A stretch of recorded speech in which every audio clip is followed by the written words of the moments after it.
Muito bem, se você foi uma criança. Arteira, se você foi uma criança sapeca, se você foi uma criança muito levada, você certamente foi disciplinado várias vezes. Você certamente teve um contato muito íntimo com a vara várias vezes. Quando não há vara, a boa e velha havaiana. Quando não há havaiana e não a vara, a boa e velha palma da mão. Não é mesmo?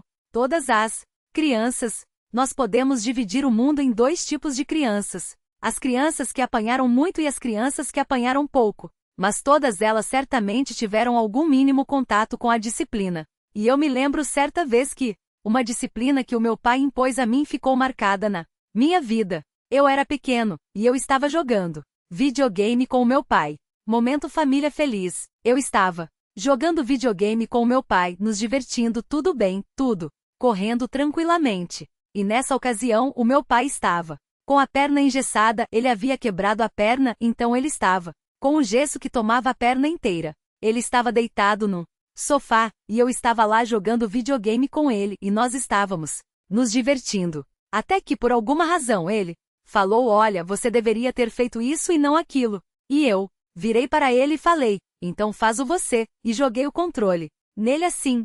Imediatamente alguma coisa aconteceu. Naquela sala, eu comecei a ver o céu fechando. Eu comecei a ver as nuvens se tornando densas e escuras. Eu comecei a ver aquele semblante leve e divertido se tornando um semblante pesado, carregado. E eu notei que algo ruim ia acontecer nos próximos segundos. Então eu, muito atento a isso, que eu fiz, corri. E como meu pai estava com a perna engessada, pensei: bom, correr de saci é fácil. Então logo eu corri, voei dali, tentando fugir da sua iminente que viria ali, da disciplina iminente pela minha falta de reverência para com o meu pai. Mas eu acredito que Deus tenha dado ao meu pai ali alguma capacidade especial, porque ele conseguiu correr atrás de mim com uma perna só. E não sei se os irmãos conhecem o Senhor Fantástico do Quarteto Fantástico. O colágeno do corpo do meu pai deve ter ido a níveis alarmantes, porque ele conseguiu me puxar com a mão para trás e, enfim, levar a cabo a disciplina merecida. E eu nunca mais esqueci isso. Eu, pequeno, correndo, meu pai ainda conseguiu me alcançar com uma perna engessada, ainda levou a cabo a sua disciplina. Mas depois daquele dia ou daquele dia em diante, eu aprendi uma lição preciosa. Eu aprendi uma lição muito importante. No trato com os meus pais, eu preciso ter reverência e temor. Eu preciso ter respeito e temor. Eu não poderia tratar os meus pais da maneira como havia tratado o meu pai. Na verdade, eu não poderia tratar ninguém daquela maneira, mas aquela disciplina serviu para isso, para me mostrar que o modo como eu havia tratado o meu pai havia sido um modo totalmente irreverente. Eu creio que o texto que está diante de nós ensina um princípio parecido. Ele ensina uma lição parecida com essa para nós. O texto que está diante de nós, ele nos mostra que quando nós entendemos quem Deus é, quando nós olhamos para o ser de Deus, quando nós entendemos que a nossa adoração depende de quem Deus é ou decorre de quem Deus é, isso tem que gerar em nós, obrigatoriamente, reverência e temor. Reverência e respeito. Quando nós olhamos para o ser de Deus e nós vemos a sua santidade, a sua justiça, o seu poder, a sua glória, a nossa única atitude, seja como culto, seja como vida, deve ser reverência e temor. E no texto que está diante de nós, Levítico 10, o Robson leu os versículos de 1 a 3, nós temos aqui 3 pessoas. Na verdade são 5, mas eu grupei em 3, para ficar mais didático para nós aqui. Quem são essas 3 pessoas, esses 3 grupinhos que aparecem aqui? Em primeiro lugar nós temos Nadab e Abiú, os filhos de Arão que aparecem aqui. Nós temos Deus falando por meio de Moisés, a segunda pessoa que aparece com destaque aqui na narrativa. E no final da narrativa nós temos a terceira pessoa dessa porção aqui, que é Arão. E quando nós olhamos para cada uma dessas pessoas, para essas 3 pessoas, nós percebemos que cada uma delas tem uma ação. Nadab e Abiú agem de determinada maneira, Deus reage de determinada maneira e Arão reage a tudo isso de determinada maneira também. Então nós temos 3 pessoas. E nós temos 3 ações. E essas ações, essas 3 ações, elas decorrem do entendimento ou não, o entendimento correto, ou não de quem é Deus. E eu quero mostrar para os irmãos que quando nós não entendemos corretamente quem Deus é, isso compromete não apenas a nossa adoração, mas isso também compromete a nossa vida. Isso compromete o modo como nós lidamos com a vida, o modo como nós lidamos com o culto, o modo como nós lidamos com a vida cristã de uma maneira geral. Então eu quero mostrar para os irmãos aqui nesse texto, nesses 3 versículos, 3 ações que decorrem do entendimento correto ou incorreto de quem Deus é. E eu creio que essas ações, queridos, servem de alerta para nós. Constantemente nós precisamos retomar textos como esse, nós precisamos olhar para textos como esse e reposicionar a nossa mente de acordo com isso para que nós lembremos quem Deus é, quem nós somos e qual deve ser a nossa postura diante do Deus a quem nós cultuamos. Nós nos relacionamos com esse Deus, e esse Deus exige uma postura de nós. Deus exige um comportamento de nós, Deus exige reverência e temor. E essa porção aqui, esses versículos, falam muito a respeito disso. Então acompanhem comigo essas 3 ações representadas aqui, ou que partem de Nadab e Abiú, do próprio Deus, por meio de Moisés, pelas palavras de Moisés, e depois de Arão. A primeira ação que está no versículo 1 parte de Nadab e Abiú, e se trata de uma adoração negligente, uma má compreensão de Deus ou uma compreensão de Deus equivocada em algum momento leva a uma adoração negligente. E quando nós olhamos para o versículo 1, nós precisamos responder a 2 perguntas cruciais. Essas 2 perguntas são as seguintes. Em primeiro lugar, quem é Nadab e quem é Abiú? Quem são esses jovens que aparecem aqui? E a segunda pergunta que nós precisamos responder é o que eles fizeram de tão grave para que essa disciplina do Senhor acontecesse. Respondendo essas 2 perguntas, nós conseguimos ter uma visão panorâmica do porquê a adoração deles foi uma adoração negligente. Então acompanhem comigo o versículo 1 novamente. Vamos ler aí o que Moisés registrou a respeito desse episódio onde Nadab e Abiú oferecem fogo estranho ao Senhor. Versículo 1, nós estamos falando de uma adoração negligente. Acompanhem comigo. E aconteceu que Nadab e Abiú, filhos de Arão, pegaram cada um seu incensário, e pondo nele fogo e incenso, ofereceram fogo não permitido diante do Senhor, o que ele não lhes havia ordenado. Algumas versões trazem que eles ofereceram fogo estranho ao Senhor, fogo que Deus não havia pedido. Vamos responder então essas 2 perguntas. Em primeiro lugar, quem era Nadab e Abiú? Quem eram esses jovens? Eles eram filhos de Arão, eram os filhos mais velhos de Arão. Eles eram aqueles que dariam sequência no sacerdócio, no sumo sacerdócio de Arão. Eles eram pessoas de proeminência ali, jovens de proeminência dentro do grupo de sacerdotes ali. E esses 2 jovens, sendo sacerdotes, ali junto ao Arão, que era o sumo sacerdote, eles tinham não apenas proeminência como indivíduos, mas eles tinham também uma função muito importante. Junto ao Arão, eles coordenavam espiritualmente o povo, eles lideravam o povo espiritualmente. A função do sacerdote era mediar Deus e os homens e Deus neste relacionamento, fazendo os sacrifícios necessários, fazendo as expiações necessárias e assim por diante. E quando nós olhamos para esses 2 jovens, nós vemos que eles eram jovens grandemente envolvidos nisso, altamente comprometidos com esse ministério, com esse sacerdócio que era algo vital, era uma pilastra vital da vida de Israel, era uma coluna central ali da nação de Israel. E eles eram, junto com Arão, sacerdotes. Então você tinha Arão e ele tinha 4 filhos, os 2 mais velhos, Nadab e Abiú. E Arão tinha outros 2 filhos mais jovens também, Eleazar e Itamar, que aparecem mais na frente da narrativa. Então agora nós sabemos já quem é Nadab e quem é Abiú. Pelo menos nós temos aí um rosto um pouco mais desenhado de quem eram esses jovens. Mas esse texto, o ponto principal aqui é nós respondermos o que eles fizeram de tão grave. Não apenas quem eles eram, porque nós já sabemos que eles tinham, portanto, um cargo importantíssimo. Ali um cargo de destaque, mas o que eles fizeram de tão grave, para que a disciplina de Deus viesse sobre eles. E se você olhar rapidamente na sua Bíblia, se você olhar a partir do capítulo 8, capítulos 8 e 9, você vai ver que nesses 2 capítulos está ocorrendo a consagração do tabernáculo. Finalmente o tabernáculo está pronto e agora todos os utensílios do tabernáculo, bem como os sacerdotes em si, eles estão sendo consagrados a Deus. E esta consagração ela segue instruções rigidamente dadas por Deus, instruções precisas, instruções detalhadas de como deveria ser o passo a passo dessa consagração.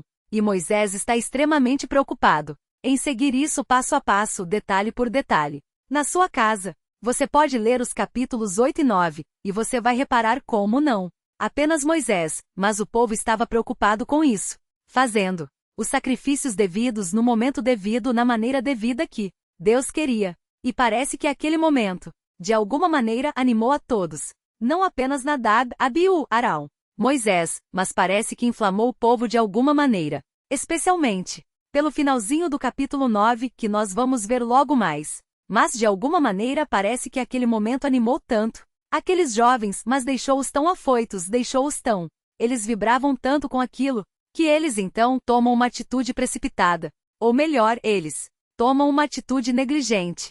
Dados naquele impulso daquele momento, levados pelo impulso daquele momento, eles recolhem brasas de onde eles não deveriam recolher, eles colocam aquilo no incensário e eles oferecem então fogo estranho a Deus. A ideia aqui é que Deus não havia, ou ele não havia feito, eles não haviam feito do modo como Deus havia instituído, ou eles haviam feito algo de maneira errada. Eles haviam feito algo que ou Deus não havia pedido ou fizeram aquilo de modo errado. E esse fogo estranho aqui, na verdade, os comentaristas não sabem dizer muito bem o que é isso. Nós não sabemos o que é um fogo estranho. Como que é um fogo estranho? É um fogo diferente? Os comentaristas não sabem precisar exatamente o que é isso, mas existem alguns palpites. E seja qual for a escolha para este fogo estranho, o que significa este fogo estranho, o fato é que eles fizeram algo diferente daquilo que Deus esperava deles. Uma das possibilidades é que eles tiraram as brasas, do incensário, de outro local que não o altar do holocausto, de onde eles deveriam tirar aquilo. Essa instrução é dada em Levítico, capítulo 16. Possivelmente eles não fizeram isso, tiraram fogo de outro lugar, ou ainda eles podem ter entrado no Santo dos Santos sem a permissão. O Santo dos Santos era um compartimento do tabernáculo onde somente o sumo sacerdote podia entrar, e ele somente poderia fazer isso uma vez no ano. Talvez eles tenham entrado lá sem essa permissão. Ou ainda, como eu disse, eles podem ter oferecido um holocausto, podem ter dado uma oferta ali, que Deus não havia pedido.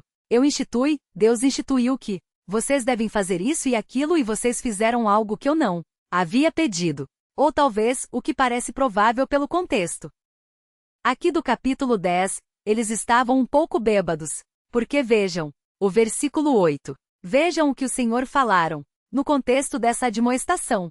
E o Senhor também falou ao Arão: nem tu nem teus filhos bebereis vinho nem bebida forte quando entrares na tenda da revelação, do contrário morrereis. Este é o estatuto perpétuo através das vossas gerações. Dada a bronca de Deus aqui, alguns comentaristas dizem que pode ser que Nadab e Abiú, eles estavam um pouco alterados por bebidas alcoólicas ali.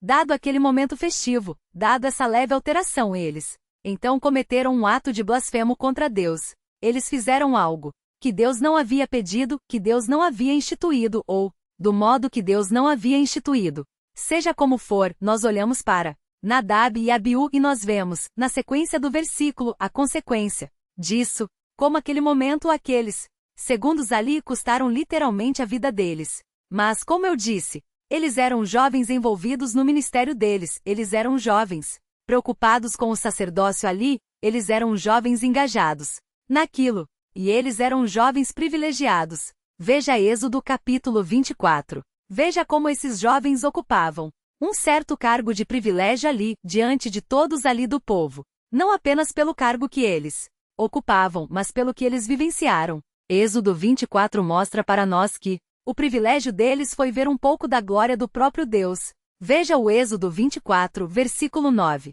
E Moisés e Arão, Nadab e Abiú e 70 anciãos de Israel subiram, e viram o Deus de Israel subir, cujos pés havia algo semelhante a uma calçada de pedras de safira que brilhava como o próprio céu. Mas Deus não estendeu a sua mão contra esses israelitas escolhidos. Eles viram a Deus e depois comeram e beberam. Queridos, esses jovens, eles foram agraciados aqui, algo que o povo não foi autorizado a ver. Eles, junto com Arão, junto com mais 70 senhores, eles foram autorizados a subir ali até determinada parte do monte, e ver ainda que parcialmente um pouco da glória de Deus. Ou seja, era um privilégio muito grande. E agora nós chegamos em Levítico 16 e nós vemos eles cometendo uma atrocidade dessa. nós vemos eles cometendo um ato terrível como esse vindo a disciplina de Deus sobre a vida deles.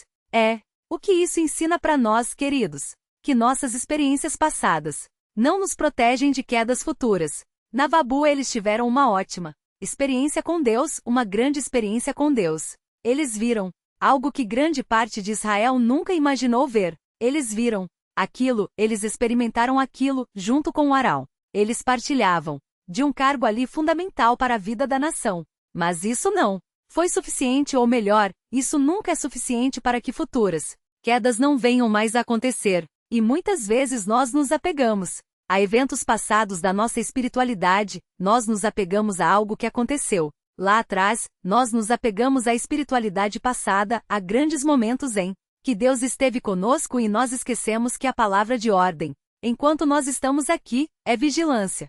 Naquele momento em que eles ofereceram fogo estranho na Dabiabil, não seguiram as instruções de Deus. Eles não foram vigilantes, eles não foram cautelosos, eles não seguiram as regras ditadas pelo próprio Deus a respeito do que eles deveriam fazer. Eles foram negligentes. E por isso nós estamos falando que quando nós não entendemos direito quem Deus é, a nossa adoração é uma adoração negligente. Nós não podemos ficar apenas no passado. A vida cristã, ela é dinâmica. Ela acontece dia após dia. E nessa renovação constante, nós devemos sempre lembrar quem Deus é hoje. Olhar para o passado, cheios de gratidão, mas isso nos move hoje, isso nos traz vigilância hoje, isso nos traz atenção hoje. Essa é a palavra de ordem. Nós podemos nos banquetear com Deus exatamente como na WABU, mas nós podemos oferecer fogo estranho também em algum momento da nossa vida quando nós deixamos de vigiar, quando nós abaixamos a nossa guarda. E essa adoração negligente também mostra algo muito importante para nós, queridos. Como eu disse, essas ações, todas essas ações aqui do texto, elas nascem a partir de uma compreensão correta ou de uma compreensão errada a respeito de quem Deus é. E nós devemos nos aproximar de Deus com intimidade, sim, e com reverência. Deve haver um equilíbrio entre intimidade e reverência. Eu quero mostrar isso no texto para os irmãos. Vejam Levítico capítulo 9. Vamos ver os versículos imediatamente anteriores ao capítulo que nós estamos estudando. Como eu disse, os capítulos 8 e 9 é o momento em que o tabernáculo está sendo consagrado, os sacerdotes estão sendo consagrados, é um momento de grande festa. E no versículo 23 do capítulo 9, vejam o que acontece. E Moisés e Arão entraram na tenda da revelação. Depois saíram e abençoaram o povo, e a glória do Senhor apareceu a todo o povo, pois saiu fogo diante do Senhor e consumiu o holocausto e a gordura sobre o altar. Ao ver isso, todo o povo gritou de alegria e prostrou-se com o rosto em terra. Este fogo que aparece no final do capítulo 9 é um fogo que mostra a intimidade que o povo tinha com Deus. Intimidade. Em que sentido? De proximidade e relacional. Ao queimar aquela oferta, ao se manifestar ali no tabernáculo, diante do povo, Deus está falando: eu não apenas aceitei a oferta de vocês, como eu estou habitando no meio de vocês agora. Eu não sou um Deus distante, eu estou no meio de vocês, eu habito no meio de vocês. Isso mostra a proximidade, isso mostra a intimidade do povo para com Deus. E nós temos o fogo. Aqui, o fogo saiu e consumiu aquela oferta. E o que aconteceu? O povo ficou alegre, porque o povo entendeu o que isso significava. Deus está conosco. Deus está aqui no tabernáculo. Glórias a Deus por isso. E por isso o povo jubilava, o povo se alegrava com aquilo, por aquela manifestação de Deus, que veio por meio do fogo. Mas alguns versículos depois, nós temos o fogo não vindo mais como uma prova de intimidade ou de relacionamento. Nós temos o fogo vindo agora como um instrumento de juízo, para que o povo lembre: eu estou no meio de vocês. O fogo que eu mandei que se manifestasse aí e que consumisse aquela oferta mostra que eu me relaciono com vocês. Um relacionamento íntimo. Mas vocês nunca devem perder a reverência. E esse é o equilíbrio que nós, como servos de Deus, devemos buscar para não termos uma adoração negligente como na WBIL. O equilíbrio entre intimidade e reverência, lembrando da santidade de Deus. É isso que Hebreus capítulo 12 fala. Abra lá rapidamente comigo. Hebreus, capítulo 12, prestem atenção. nos termos que o autor de Hebreus usa e como isso se encaixa corretamente, exatamente no contexto em que nós estamos estudando aqui desse equilíbrio entre intimidade e reverência, para que nós não executemos uma adoração negligente, esquecendo de quem Deus é e esquecendo da sua santidade, esquecendo da sua justiça. Hebreus 12, os últimos versículos 28 e 29, nós temos assim: por isso, recebendo um reino inabalável, sejamos gratos e dessa forma adoremos a Deus, de forma que lhe seja agradável com reverência e temor, pois o nosso Deus é fogo que consome. Nós temos a figura do fogo aparecendo aqui, e imediatamente antes disso nós temos a reverência e o temor, lembrando que Deus é um fogo que consome. Navabu olharam para aquele fogo que consumiu a oferta e se alegraram. Deus está conosco. Mas logo depois, o povo viu de maneira nítida que não é apenas intimidade. Uma visão equilibrada de Deus é uma visão reverente também. Eu não sei se vocês já tiveram a experiência de, na escola, ter uma prova de língua portuguesa fantástica de pronomes de tratamento. Vossa Excelência, Vossa Eminência. E eu estava procurando nos documentos oficiais do Brasil. Apesar do Brasil parecer muito bagunçado, nós temos documentos oficiais, o que é um grande consolo. E nós temos aqui, o que também é uma grande bagunça, mas nós temos aqui o termo de posse do excelentíssimo senhor Michel Temer no cargo de presidente da República. E qual é o título dado a ele? Aqui, excelentíssimo senhor presidente. Esse é o termo, esse é o pronome de tratamento que nós devemos empregar quando nós falamos ao presidente. E você lendo aqui os outros nomes que aparecem aqui, você sempre vê na frente o senhor fulano de tal, o senhor Beltrano, o senhor Ciclano. Por quê? Porque é um título que mostra reverência. Você não se aproxima do presidente e fala, ou você ei, você aí. Não, é o excelentíssimo senhor. Por mais que seja o Temer, por mais que seja tudo bagunçado, essa história toda, ele continua sendo o presidente da República. E ele merece um pronome de tratamento aqui. E eu lembro que nas provas da escola ali do ensino fundamental, era um pavor isso, porque você tinha que decorar um monte. Eu, pesquisando sobre isso hoje, eu vi alguns que eu nem sabia que existia. Mas, enfim. E hoje, queridos, nós vivemos. A nossa geração vive um abuso de informalidade. Nós vivemos uma informalização, se é que essa palavra existe, do tratamento, do nosso tratamento, uns com os outros. É só você ver, por exemplo, a evolução ou a involução, não sei dizer, do termo você que nós usamos hoje. Melhor, hoje nós estamos só no C, não é mais você, agora é o C. O C acompanha comigo esse regresso. Hoje nós temos o C. Antes nós tínhamos o você. Antes do você, nós tínhamos o você. E antes nós tínhamos o vós-me-se. E nós temos esse processo de informalização de tudo. A nossa geração especificamente, a geração dos jovens aqui, odeia formalidades. Nós não gostamos de formalidades. Por isso que nós usamos tudo abreviado. Não é apenas para economizar tempo, mas porque isso quebra aspectos formais da comunicação. Nós não gostamos disso. Isso se reflete no trabalho. Os chefes não recebem mais o tratamento de chefes, eles são vistos como grandes colaboradores, grandes amigões que estão ali para facilitar o nosso trabalho. Não são mais chefes. Isso existe em casa. Os pais não são mais vistos como pais. Eles são vistos como grandes amigões de seus filhos que podem contar tudo para seus pais, vão ter o apoio completo deles. E o modo de tratamento que os filhos demonstram com os pais reflete isso. Você não vê mais os filhos chamando os pais de senhor. O senhor gostaria disso. O senhor faz isso, o senhor faz aquilo. A senhora gostaria disso. A senhora gostaria daquilo. Talvez hoje seja um termo respeitoso. Chamar o pai de você. Os nossos líderes da igreja. Você colocar uma figura de líder como uma instituição formal. Uma figura formal é algo totalmente de modé, é algo fora de moda. Não existe mais isso. Por quê? Porque nós vivemos uma cultura de informalização. E isso afeta, queridos, diretamente o modo como nós nos referimos a Deus. Tudo começou com a Xuxa. Como? A Xuxa se referia a Deus? O cara lá de cima. Deus não é um cara. Deus não é um cara lá de cima. Recentemente eu escutei algumas orações que começavam assim, papai, ou que começavam pior, papaizinho. Isso não reflete a reverência que nós devemos ter para com Deus. Isso reflete a intimidade? Reflete a intimidade.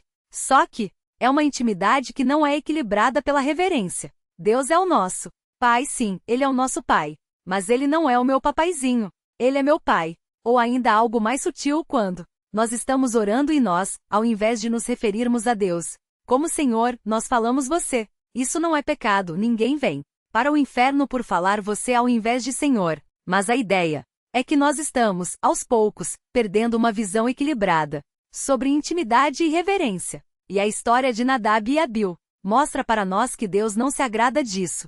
Deus está sim conosco.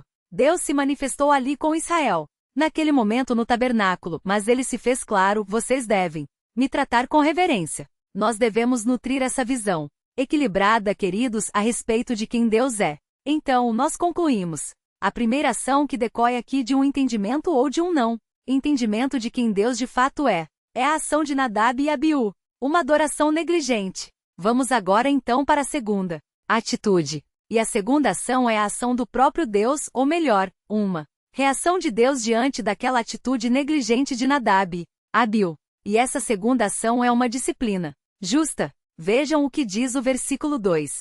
Então saiu fogo de diante do Senhor e os devorou e morreram diante do Senhor. E Moisés disse a Arão: foi isto que o Senhor falou: manifestarei minha santidade entre aqueles que se aproximarem de mim e serei glorificado diante de todo o povo. A disciplina que Deus traz àqueles homens não é uma disciplina à toa. Deus havia estabelecido várias regras, várias instruções a respeito de como deveria ser o serviço no tabernáculo. Aqueles homens não eram desinformados. Aqueles homens não estavam fazendo algo que eles não tinham noção do que eles deveriam fazer. Não, eles sabiam muito bem, mas essa havia deixado tudo muito claro para eles. Se você já tentou fazer uma leitura bíblica sequencial, você sabe que quando chega no final de Êxodo, a leitura se torna extremamente detalhista, porque você vê instrução para absolutamente tudo do povo.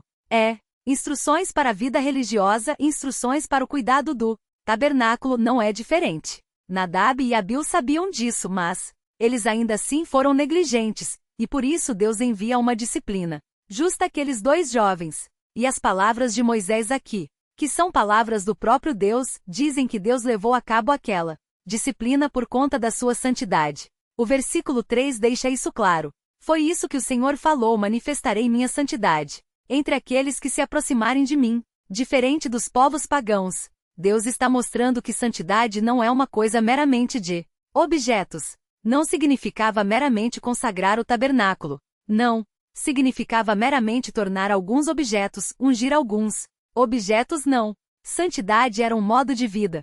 Santidade tinha a ver com caráter, com conduta. E nós percebemos isso aqui. Mas mais do que isso, queridos, nós percebemos que Deus, ao disciplinar esses dois jovens, Ele está defendendo princípios aqui. A disciplina de Deus não é uma disciplina que vem meramente de modo impulsivo. Não é algo que vem meramente por conta da indignação apenas de Deus. Não. Deus está indignado porque um princípio foi ferido. Deus está indignado porque um valor foi atacado. E por isso Ele envia a disciplina. E Ele fala qual é esse valor. É a sua santidade. A santidade de Deus foi violada naquela negligência de Nadab e Abiú. Isso ensina para nós, queridos, que nós, quando em algum grau nós aplicamos algum tipo de disciplina, sejam os pais para com os filhos, sejam os líderes para aqueles que são liderados, nós devemos nos preocupar em defender valores também. O meu pai conta que quando ele era criança, ele era muito arteiro. As crianças antigamente eram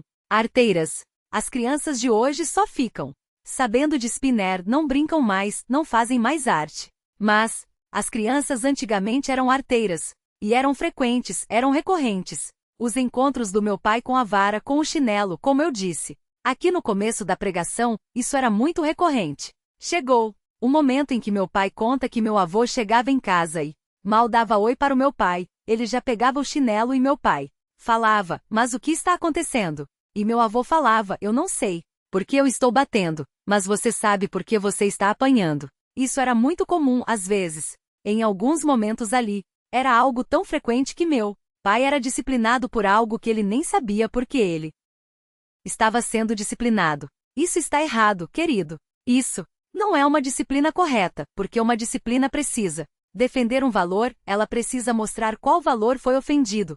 Qual princípio foi ofendido e então a disciplina deve ser aplicada? Os pais devem ter isso em mente.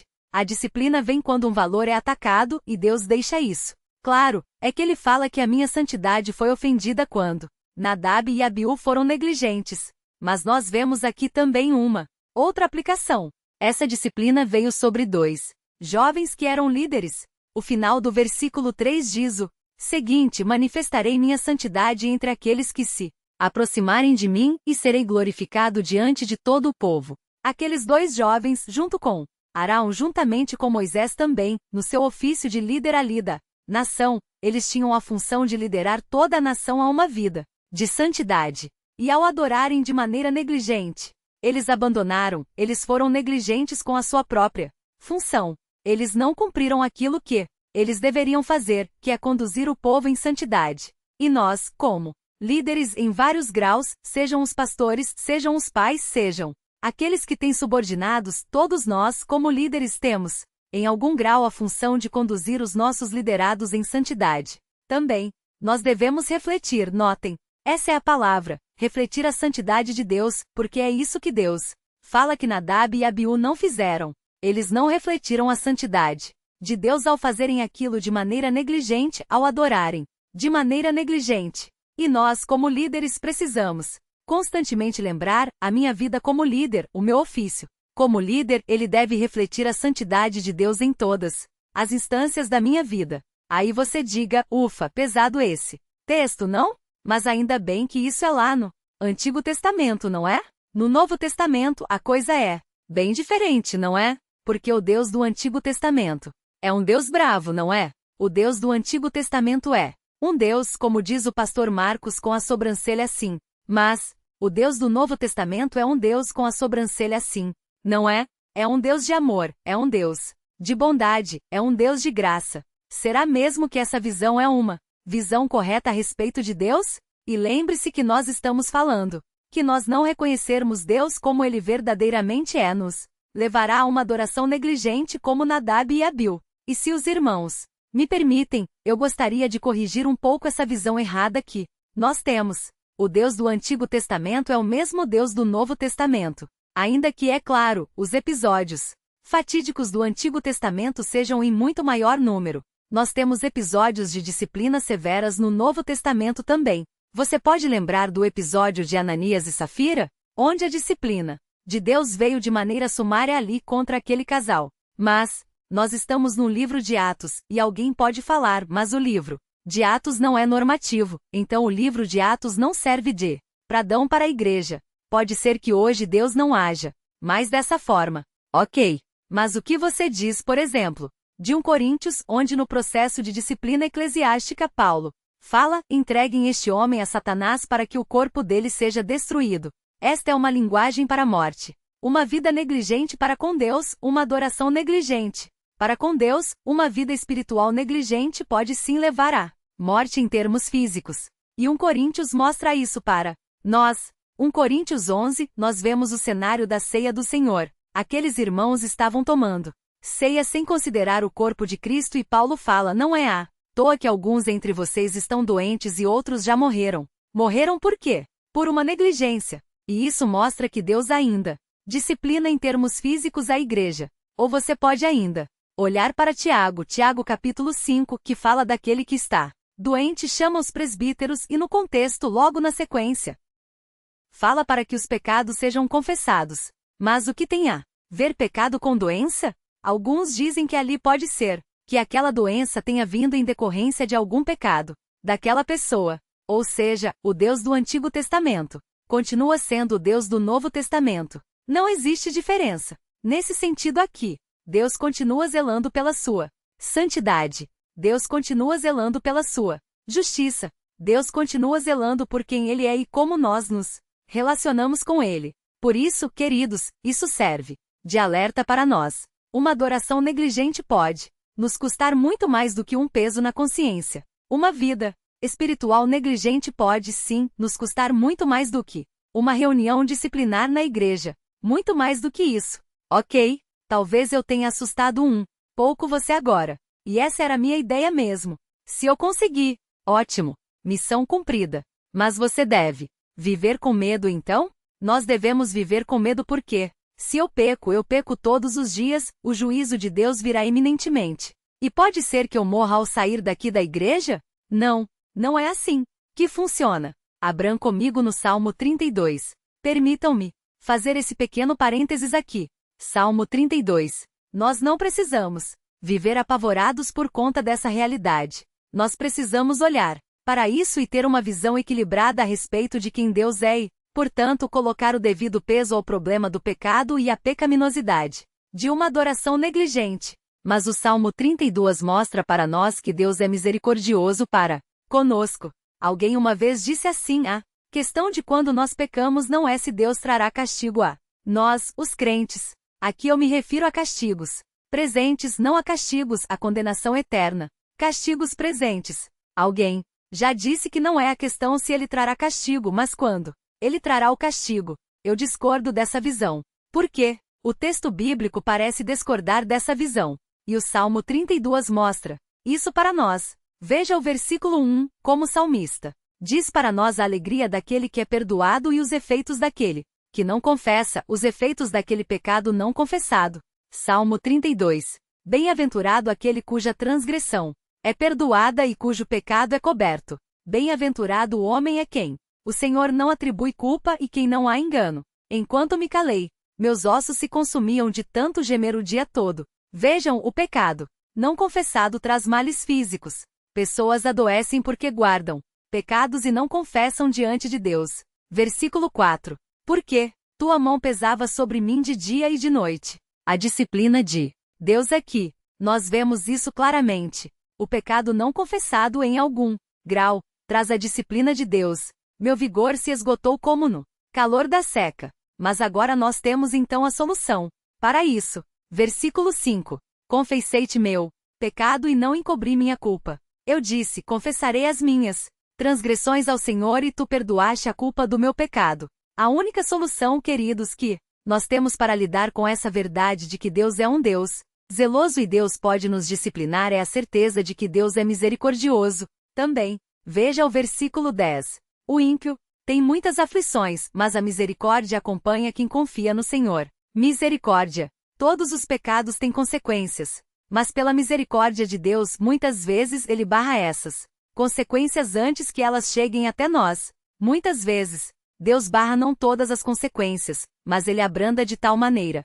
as consequências que nós temos que lidar com uma pedrinha ao invés de lidar com uma avalanche, porque nosso Deus é um Deus de misericórdia. Mas o salmista fala que a solução para isso é a confissão de pecados. Nós precisamos confessar os nossos pecados ao invés de escondê-los de Deus, porque nós sabemos que o pecado, ele traz a disciplina de Deus, e o pecado não confessado vai nos matando aos poucos. O pecado não confessado vai nos deixando doentes. Mas Deus é misericordioso para conosco. Esta foi a segunda ação. A primeira ação nós falamos de uma adoração negligente. A segunda ação, aqui, uma reação de Deus, nós falamos de uma disciplina justa. E a última ação parte de Arão, ou a última reação aqui parte de Arão. E Arão aparece bem no finalzinho do versículo 3. E aliás, ele aparece aqui, não fala nada. O versículo 3 diz para nós, finalzinho. Mas Arão ficou em silêncio. Arão calou-se. A terceira ação que nós vemos aqui é um reconhecimento submisso. Vejam, 3 ações. Uma adoração negligente, uma disciplina justa e um reconhecimento submisso. Qual é a ação de Arão aqui? Por um momento você pode pensar que Arão ficou calado e ele não estava triste, que ele não amava os seus filhos. Mas isso não é verdade. Veja o versículo 19. Então Arão disse a Moisés: hoje, eles ofereceram a oferta pelo pecado e o holocausto diante do Senhor, e essas coisas me aconteceram. Se eu tivesse comido hoje a oferta pelo pecado, será que isso teria sido agradável aos olhos do Senhor? Moisés ouviu essas palavras. Elas lhe pareceram aceitáveis. Moisés estava confrontando Arão por uma ação que ele não realizou diante das ofertas que foram apresentadas, e então Arão fala a Moisés: se eu tivesse feito isso, Deus aceitaria a minha adoração? Olha o que aconteceu com os meus filhos. Será que Deus teria aceitado isso mesmo? Ou seja, Arão estava profundamente triste com aquilo que havia acontecido. Não era para menos. Os 2 filhos mais velhos deles haviam morrido. E notem, nós sabemos que os filhos mais velhos eram importantíssimos para aquela cultura. Eles dariam sequência no sacerdócio de Arão. E não é isso que acontece. Então, Arão estava profundamente abatido. Mas esse silêncio de Arão, ele é muito gritante. Esse silêncio de Arão, na verdade, ele é ensurdecedor. Porque neste silêncio, Arão está mostrando que ele não passa a mão na cabeça de seus filhos diante do erro deles. Esse silêncio de Arão mostra para nós que ele não é complacente, que ele não é negligente. Arão, sim, ele não é negligente com aquilo que os filhos dele fizeram. E é interessante nós observarmos que na história bíblica essa não é a única vez que pessoas morrem por serem negligentes no serviço a Deus. Abra comigo rapidamente em 1 Samuel. 1 Samuel, capítulo 2. Nós temos lá um episódio que, apesar dos detalhes serem muito diferentes, nós temos uma essência muito parecida. Nós temos um pai. Nós temos 2 filhos. Nós temos um sumo sacerdote. Nós temos sacerdotes. E nós temos o serviço a Deus nesses 2 momentos. Mas nós temos uma diferença gritante. Aqui, enquanto um pai olha para aquilo e reconhece, se sujeita àquilo que Deus faz e diz, isso foi justo, tem outro pai que é negligente nessa mesma situação. 1 Samuel, capítulo 2, conta a história de Ofni e Fineias, que eram filhos do sumo sacerdote Eli. E nós vemos que esses 2 jovens, que conviviam ali com Samuel, quando Samuel era pequeno, eles eram também extremamente negligentes no serviço a Deus. Veja o capítulo 2, versículo 12. Os filhos de Eli eram ímpios, não se importavam com o Senhor. O costume desses sacerdotes para com o povo era o seguinte: quando alguém oferecia um sacrifício, estando a carne ainda cozinhando, o auxiliador do sacerdote vinha, segurando um garfo de 3 dentes, e o colocava na vasilha, ou no tacho, ou no caldeirão, ou na panela. E o texto vai discorrendo. Ele vai descrevendo como os sacerdotes, eles eram negligentes quanto às ofertas que eram apresentadas ali. Chegue agora no versículo 17, 1 Samuel 2, 17. O pecado desses jovens era muito grave à vista do Senhor, pois eles desprezavam a oferta do Senhor. Deus sabia que aqueles 2 jovens eram negligentes. Deus sabia que aqueles 2 jovens não estavam adorando da maneira que deveriam. E nós chegamos, então, no versículo 22. Eli já estava muito velho. Ele ficou sabendo de tudo quanto seus filhos faziam a todo Israel. De como se deitavam com as mulheres que ministravam à porta da tenda da revelação. Ele sabia, aquele pai sabia que os filhos eram negligentes. Veja o versículo 27 agora. Então, um homem de Deus foi até Eli e lhe disse: assim diz o Senhor, na verdade não me revelei à família de teu pai, pois quando eles ainda estavam no Egito sob o domínio do faraó, eu escolhi dentre todas as tribos de Israel para ser meu sacerdote, para ministrar no meu altar, para queimar o incenso e para trazer o colete sacerdotal diante de mim, e te dei todas as ofertas queimadas dos israelitas, a família de teu pai. Veja o versículo 29. Porque desprezais o meu sacrifício e a minha oferta que ordenei se fizessem na minha morada? Porque honras teus filhos mais do que a mim, engordando-vos com o melhor de todas as ofertas do meu povo de Israel. Vocês conseguem ver a negligência desse pai aqui? Ele sabia da podridão dos filhos. Ele sabia que os filhos estavam em completa desobediência a Deus. Mas ele era negligente. Ele era alguém negligente, assim como seus filhos eram negligentes. Mas no capítulo 5, no versículo 11, nós temos o juízo de Deus. Perdão, queridos. Capítulo 3, versículo 12. Naquele dia agirei contra ele, cumprindo tudo o que tenho dito a respeito da família dele do início ao fim, porque já lhe disse que julgarei sua família para sempre, pois ele sabia do pecado de seus filhos que blasfemavam contra Deus, mas não os repreendeu. O silêncio de Arão contrasta diretamente com as atitudes de Eliaquim. O silêncio de Eliaquim é um silêncio negligente. É um silêncio de alguém que parece não ligar para o que os filhos fazem, enquanto o silêncio de Arão não. O silêncio de Arão é o silêncio de quem entende que o pecado dos filhos merecia a justa disciplina de Deus. O silêncio de Arão é ensurdecedor. E a questão é que os nossos relacionamentos queridos devem refletir o nosso zelo pela justiça de Deus. Eli não refletia isso. O trato de Eli para com seus filhos, o trato de Eli para com o sacerdócio dos seus filhos, não refletia a justiça, não refletia o zelo pelas coisas de Deus. Mas o silêncio de Arão mostra que ele se preocupava com isso. Não, de fato os meus filhos pecaram. E essa punição por mais que me doa, é a punição que eles deveriam receber pelo pecado deles. Nós devemos, queridos, ser instrumentos para promover a justiça, ao invés de sermos empecilhos para isso. É possível que todos aqui se lembrem do Chaves, não é? Você se lembra do Chaves? Não. Do Hugo Chaves, do Chaves da vila lá que morava no barril. Todos se lembram do Chaves, não é? O Chaves, dentro lá dos personagens. Do Chaves, você tinha o Kiko, não é verdade? E o Kiko, ele aprontava poucas e boas com quem? Com o seu Madruga, não é? E eventualmente o seu Madruga ficava bravo com o Kiko. E o que o Kiko fazia?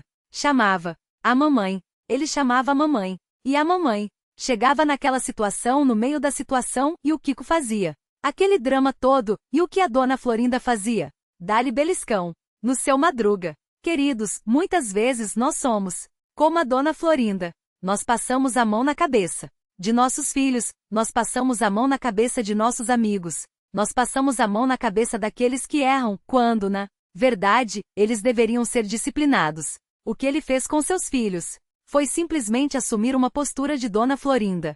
E eles eram Kikos ali. Mas Arão mostra que a coisa não é assim. Arão não passa a mão na cabeça de seus filhos. E nós precisamos assumir essa postura, queridos, hoje, quando nós falamos em termos de igreja, quando nós falamos em termos de escola. Existe um problema crônico. Os professores não conseguem mais lidar com os pais. Os professores chegam e falam: olha, o seu filho não se comportou, você precisa corrigir isso no seu filho. Qual que é a resposta do pai? Você não fale assim do meu filho. O meu filho jamais faria uma coisa dessa. O problema está em você. Eu defendo o meu filho. Eu morro pelo meu filho. O meu filho pode estar errado, mas eu sempre estarei do lado dele. Eu já ouvi pais falando isso. O meu filho pode estar errado, mortamente errado, mas eu sempre estarei do lado dele. Essa não é uma postura bíblica. E Arão mostra para nós qual é a postura correta. Ele não passa a mão na cabeça de seus filhos quando eles estão errados. Eles estão errados, ok. Então eu levarei isso adiante. Nós, como amigos queridos, não só como pais, mas como amigos, nós não podemos ser políticos. Nós temos amigos queridos. Nós somos irmãos queridos. E nós não podemos ser negligentes quanto ao pecado dos nossos irmãos, apenas porque nós gostamos deles. Não, nós não podemos passar a mão na cabeça deles. A Bíblia fala que os irmãos, eles se afiam como ferro. O amigo, eles se afiam como ferro. E como nós faremos isso? Como nós cumpriremos isso? Se nós passarmos a mão na cabeça dos nossos irmãos. Não existe essa possibilidade. No contexto da igreja, nós não podemos ser políticos. Nós não podemos ser mamães. Nós não podemos fazer isso. Isso mostra negligência. E a postura de Arão mostra para nós que o reconhecimento dele da santidade de Deus, da justiça de Deus e a sua sujeição a isso, ao juízo de Deus, é a postura que nós como crentes devemos adotar também. Essas são as 3 ações que decorrem do entendimento ou não de quem Deus é. Nadab e Abiú não entenderam quem Deus era, e por isso eles tiveram uma adoração negligente, eles prestaram culto negligente. Deus reagiu a isso por meio de uma disciplina justa. E Arão reconheceu submisso que isso vinha de Deus e isso era justo. Mas, queridos, quando nós falamos desse tema, desse texto em especial, eu gostaria de fazer uma última aplicação, porque esse texto, apesar de ter todas essas aplicações, essas implicações, o tema central desse texto diz respeito à adoração. Eu não poderia terminar esse sermão sem falar de adoração, porque a adoração que Navabu executaram o Senhor, prestaram o Senhor, foi uma adoração negligente. E o tema central, o eixo central desse texto gira em torno disso, de uma adoração negligente contrastando com uma adoração verdadeira. Eles adoraram a Deus da maneira que eles acharam melhor, da maneira que eles acharam prudente, da maneira que eles acharam que Deus se agradaria daquilo. Mas a questão é que Deus não quer saber como nós achamos que Ele vai gostar ou não da adoração. Deus não quer a nossa opinião quanto à adoração que prestaremos a Ele. Deus não quer o nosso palpite na adoração. Moisés fala: a minha santidade. A santidade de Deus estava exposta, as leis foram expostas, vocês deviam seguir aquilo e não seguiram, e por isso a disciplina veio sobre Nadab e Abiú. É por isso, queridos, que desde a reforma, nos últimos tempos, talvez os irmãos tenham ouvido com muita frequência uma expressão, um conceito, um termo chamado princípio regulador do culto. O que é o princípio regulador do culto? É o direito. É a verdade de que apenas Deus tem o direito de definir como é o seu culto, não o nosso. Nós não temos autoridade para definir o que é o culto a Deus. A Confissão de Fé de Westminster, ela define o princípio regulador do culto da seguinte maneira: prestem atenção, queridos, porque isso tem tudo a ver com o cenário que nós estamos vivendo hoje, e isso tem muito a ver com a nossa adoração também. O modo aceitável de adorar o verdadeiro Deus foi instituído por Ele mesmo e de tal modo determinado por sua vontade revelada que não se deve adorar a Deus conforme as imaginações e invenções dos homens ou as sugestões de Satanás, sob alguma representação visível ou de outro modo que não seja prescrito na Santa Escritura. Nós não temos autorização para inventar elementos no culto. Nós não temos essa prerrogativa. Apenas Deus, que é aquele que é adorado, pode fazer isso. Isso tira das nossas igrejas, ou deveria tirar das nossas igrejas, danças proféticas. Não existe dança como adoração. Isso não existe. Não sei se os irmãos sabem, mas existem escolas de dança eclesiásticas. É possível a gente falar isso? Tem aqueles véus que ficam dançando, e aquelas roupas, e aquela música instrumental toda, aquela música sentimental toda, e as pessoas acham que aquilo é espiritualidade. Não existe espaço para dança no culto a Deus. Deus não instituiu isso em nenhum lugar da Bíblia. Não existe espaço para isso. O princípio regulador do culto diz que apenas Deus determina o que é verdadeira adoração e não nós. Quando alguém dança num culto, sabe o que eles estão fazendo? Oferecendo fogo estranho a Deus. Apresentações humorísticas. Não sei se os irmãos sabem, mas agora existem cultos de stand-up, onde o pastor se senta num banquinho e começa a fazer piadas a respeito do ministério pastoral, piadas a respeito da igreja, piadas a respeito do próprio Deus, da Bíblia. Deus nunca permitiu isso na sua Escritura. Jamais. Nós não temos autorização nenhuma para adorar a Deus nesses termos. Ou ainda unções esdrúxulas. Unção do leão. Ficar no palco e começar a imitar um leão. Isso é coisa de psiquiatra. Isso não é coisa de adoração. Isso é coisa de louco. É coisa de quem precisa ir para o manicômio. Deus não instituiu isso na Sagrada Escritura. Unção do riso. Um som de sair rodando por aí. Isso não existe na Sagrada Escritura. Não existe nenhuma prescrição disso para o culto cristão, porque o único que tem o direito de definir como será a adoração é o próprio Deus. E isso está claro na Bíblia. Tudo deve ser feito com ordem e decência. E quando essas pessoas dançam, quando essas pessoas imitam leões no púlpito, quando essas pessoas se sentam num banquinho e começam a contar piadas da Escritura, sabe o que elas estão fazendo? Apresentando fogo estranho a Deus. Mas isso, queridos, não acontece só da porta para fora. Essa passagem de Dan da Biabil, ela fala direto a nós, como adoradores de Deus. Nós também corremos o risco de ofertarmos a Deus fogo estranho com a nossa adoração. Como adoradores, como sacerdotes de Deus, como aqueles que colocam a própria vida no altar de Deus, nós consagramos a nossa vida inteira a Deus. Nós não consagramos um animalzinho, nós não consagramos um cordeiro, uma pombinha, não, nós consagramos a nossa vida a Deus no seu altar. E como adoradores, nós precisamos nos preocupar em não apresentarmos a Deus um fogo estranho, e por isso nós precisamos constantemente avaliar as nossas vidas. Olhar para a minha vida e falar: olha, agora, hoje, no domingo eu vou prestar um culto a Deus. O culto daqui a pouco vai começar. O reloginho está aqui na tela rodando. Eu vou prestar um culto a Deus. Qual culto eu vou prestar a Deus? Como será esse culto que eu vou prestar a Deus? O prelúdio, querido, serve para isso. Para que naquele momento, silenciosamente, você olhe para a sua vida e fale: Senhor, esquadrinha o meu coração. Revela os meus pecados, aqueles pecados que eu não consigo encontrar, aqueles pecados que eu já aceitei conviver com eles. Expõe-lhes diante da sua palavra e transforma o meu coração, de maneira que esse culto seja um culto de alguém contrito, de alguém realmente arrependido pelos seus pecados. Por isso nós temos o prelúdio. E ao final, no pós-lúdio, não é o tempo para você se preparar, para olhar e saber o que vai ter na cantina da igreja, não é isso. O pós-lúdio é um tempo em que, diante do culto que você prestou a Deus, você olha para o culto e fala: Senhor, o meu culto foi um culto imperfeito. Eu não consegui prestar um culto agradável, Senhor, mas pelo Teu Santo Espírito, por favor, torna a minha adoração aceitável a Ti. E pedindo para que Deus aplique as verdades ao longo da semana. Nós cantamos, nós louvamos a Deus aqui com hinos, com cânticos, e nós precisamos cantar aquilo. Não apenas da boca para fora, mas nós precisamos entender aquilo que cantamos e efetivamente cantar aquilo com o nosso coração. Aquelas verdades precisam fazer sentido para nós, e nós precisamos nos aproximar uns dos outros com sinceridade. Não simplesmente vir na igreja, sentar no banco, ouvir uma palestra e ir embora. Não. O culto a Deus envolve adoração. O culto a Deus envolve oração. O culto a Deus envolve pregação. O verdadeiro culto a Deus envolve contrição. O verdadeiro culto a Deus envolve comunhão. E todas as vezes que nós deixamos de fazer algo assim e nós prestamos o culto a Deus, nós estamos apresentando a Deus fogo estranho.